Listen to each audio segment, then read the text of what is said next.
Spend the weekend with me as I say yes to every invitation that I got this weekend. Now, because I was invited to a brand event for the first time, my man wrote me a letter because he's sweet like that.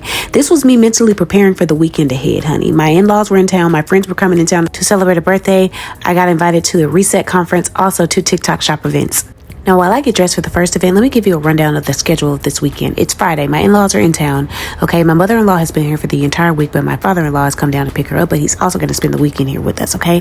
Also, my friends are coming in town to spend time with me and also drop off some wedding stuff and celebrate Trisha's birthday.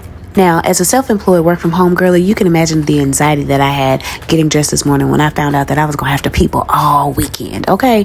Now, let's go ahead and head to the first event. Now, we're headed to the Reset conference put on by Cheryl Action Jackson, who is the CEO of Mini Food Pantry, where she's raised hundreds of thousands of dollars to feed the hungry. It was held in the Renaissance Hotel. It smells amazing in here. The room was full of powerful women and men who were entrepreneurs in the corporate sector. It was just absolutely an amazing experience. They had food. I just grabbed me some orange juice to stay energized, and it wouldn't be a conference without a swag bag, honey.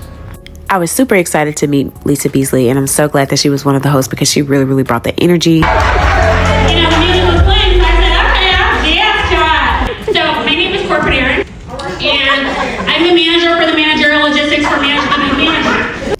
I gained so much confidence and so much motivation by hearing Cheryl's powerful story about how she got to where she is today, and also listening to Jessica Beasley, the CEO of Time Magazine's story as well. This is Carlos, this is Lisa, and now we're going to go ahead and head to our next event.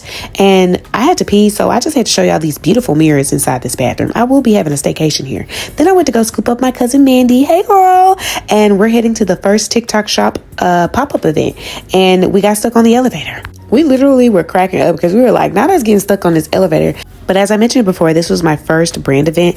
And when I got the email, I was like so stoked. I was like, oh my God, I've got to invite my cousin because she's also a content creator. Make sure you guys follow her. I'm going to tag her below.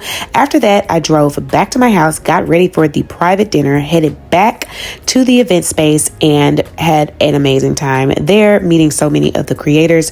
Now, the private dinner was a little bit more intimate, so you had more time to connect with creators and have a little one-on-one time with the TikTok shop team. The next morning, we headed to Lowe's to pick up some foam boards because I'm doing another DIY wedding project. Thank God my father-in-law was in town so I could use his truck to pick up the foam boards. Then we headed back to the house to pick up my friends to go to the mall.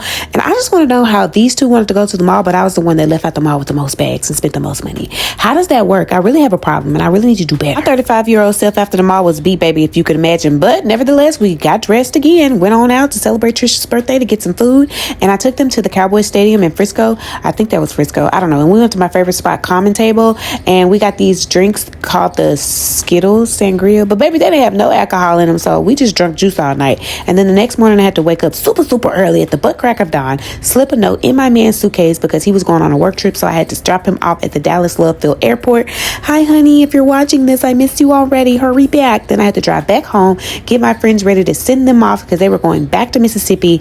And yes, my friend makes candles, and they are literally the best candles. I definitely wouldn't lie and say that if it wasn't true. She told me to tell y'all to scan that QR code and get some candles. Then I went inside to make some weak coffee, okay, and a cinnamon roll, and I ate that, and I've been asleep all day. Okay, bye guys.